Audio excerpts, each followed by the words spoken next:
Bismillahirrahmanirrahim. Dear students, Assalamu alaikum. This is class 7th subject English in topic 3 poem.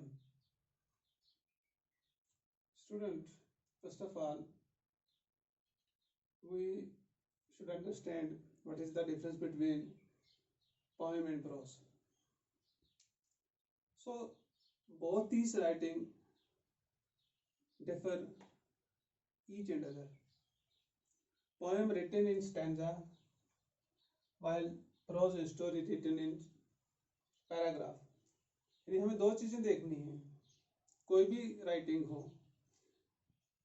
Poem में और pros में story में ये फर्क होता है कि पोएम जो होती है वो स्टैंजा में लिखी जाती है और प्रोज या स्टोरी जो होती है वो पैराग्राफ में लिखी जाती है. यानी जो बात स्टोरी में पैराग्राफ में मुकम्मल की जाती है या कही जाती है वो बात पोएम में स्टैंजा में की जाती है. ये थी इन दो के मुतालिक. अब हम आएंगे अपने टॉपिक पे. जो हमारा टॉपिक है ये है tree. So in this particular poem poet try to explore, try to glorify the human nature, human character in this poem by his own way. यानी इस नज़म में शायर ने अपने हिसाब से इंसानी करैक्टर को, इंसानी फितरत को बड़े बेहतरीन और आला अंदाज में बयान किया है. तो पोएम जो है हमारी वो है only God can make it. यानी इसमें उसने क्लियर कट बता दिया है कि दुनिया में बाकी चीजें सब कोई बना सकते हैं. साइंस ने बहुत सारी चीज बनाई हैं, लेकिन दरख्त जो है ये सिर्फ अल्लाह ने बनाया है और वही इसको बना सकता है. तो वो ये मानता है और कहता है I think that I shall never see a poem lovely as tree. वो ये चीज मानता है कि मैं समझता हूं कि मैं कभी भी नहीं देख पाऊंगा एक पोएम इतनी हसीन, इतनी खूबसूरत जैसे लवली एज ए ट्री. यानी इस स्टैंजा में उसने एक दरख्त की अहमियत को या इस पोएम की अहमियत को इतना उजागर किया है. ये उसका एक अपना अंदाज है. और दूसरा जो मिसरा है उसमें उसने इंसान के करैक्टर को, यानी जो इंसान का करैक्टर है, जैसे उसका खाना है, पीना है, उसको उजागर किया है एक अपने अंदाज में. A trees whose hungry mouth is passed against the earth's sweet flowing breast. यानी एक दरख्त जो अपने भूखे खुले मुंह को चिपका के रखता है. एक दरख्त जो अपने भूखे खुले मुंह को चिपका के रखता है. किससे चिपका के रखता है? Against the earth's sweet flowing breast. जमीन की मीठी लहराती छाती के साथ. यानी इसमें इंसान का वो करैक्टर दिखाया गया है कि इंसान खुराक के बगैर नहीं रह सकता और पौधा जो है वो अपनी खुराक अपनी जमीन से, अपनी जड़ों के जरिए हासिल करता है. इसमें इस मिसरे में, इस स्टैंजा में उसने एक इंसानी करैक्टर को दिखाया है. और अगले मिसरे में क्या कहता है? A tree that looks at God all the day. A tree that looks at God all the day and lift her leafy arm to pray. यानी इसमें वो उसके एक्शन को बताता है.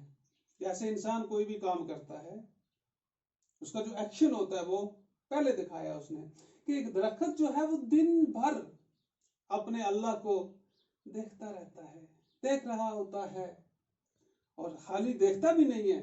And lift her leafy arm to pray. यहां leafy arm इसने एक लफ्ज लिखा है. अब आर्म तो है नहीं, इसने इसको तशबीह दी है जो इसके दरख्त पत्तों वाली टहनियां हैं उनके साथ. यानी दिन भर अपनी पत्तों वाली टहनियां उठाए अल्लाह से दुआ करता है, अल्लाह की इबादत करता है. और तीसरे मिसरे में, चौथे में इसने बहुत खूबसूरत चीज बताई है.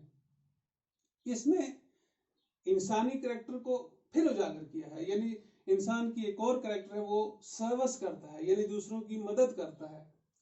अपने अंदाज से इसने बताया a tree that may in summer wear, a tree that may in summer wear a nest of robin in her hair. यानी एक दरख्त जो है, ये जब मौसम गर्मी आती है तो उस वक्त ये पेन लेता है।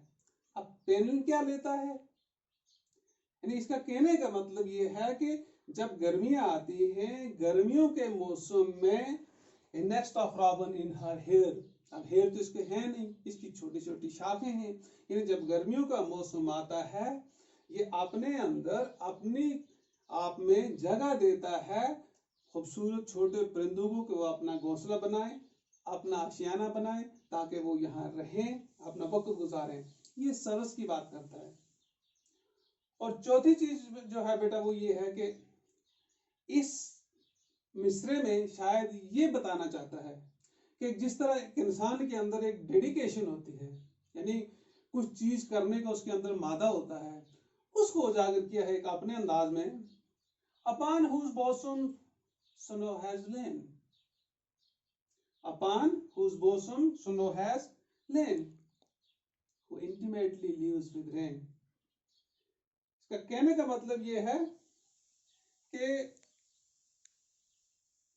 ये अपनी छाती पे बर्फ को भी इस तरह बिठा के रखता है, यानी जब बर्फ पड़ती है इसकी छाती बिल्कुल बर्फ से ढक जाती है। और दूसरी चीज इसकी ये है कि गर्मियों सर्दियों में भी, बारिश के मौसम में भी ये घुल मिल के बारिश के साथ वक्त गुजारता है, यानी जब सर्दियां आती हैं सर्दियां भी खुशी से ये गुजारता है, जब बर्फ पड़ती है बर्फ भी खुशी से गुजारता है उसके अंदर, और बारिश के मौसम में भी ये खुशी खुशी अपना वक्त गुजारता है, ये कभी नाराज नहीं होता। तो लास्ट पे शायर ने अपना एक इसमें बताया है, poems are made by fool like me, कि मुझ जैसे आदमी ने जिसको इतना इल्म नहीं है उसने इसको लिखा है, but only God can make it read, लेकिन सिर्फ ये वाहिद ताकत जो है ये अल्लाह के पास है कि जो दरख्त को बना सकता है। तो this is written by Joyce Kilmer, ये नज़म जो है ये जोशी किल्मर ने लिखी है। तो बेटा मुझे लगता है कि आपको इसके बारे में समझ आई होगी ये ट्रीज क्या है। आमतौर पर अब दूसरी चीज हम देखेंगे, इस पे इसने दूसरे करेक्टर को नहीं उजागर किया गया, हालांकि दो चीजें होती हैं, किसी चीज के अच्छी चीजें या किसी एडवांटेजेस या डिसएडवांटेजेस, उस पे बात नहीं की है इसने। इसमें इसने ह्यूमन करेक्टर को ग्लोरीफाई किया है, नहीं तो अदरवाइज क्या होता, इसमें यह देखना पड़ता कि इसकी क्या है, यानी हमें क्या क्या फायदे मिलते हैं किससे, दरख्त से। जैसे हम इससे लेते हैं फ्रूट, और क्या लेते हैं, इससे लेते हैं हम टिम्बर, और क्या लेते हैं ऑक्सीजन,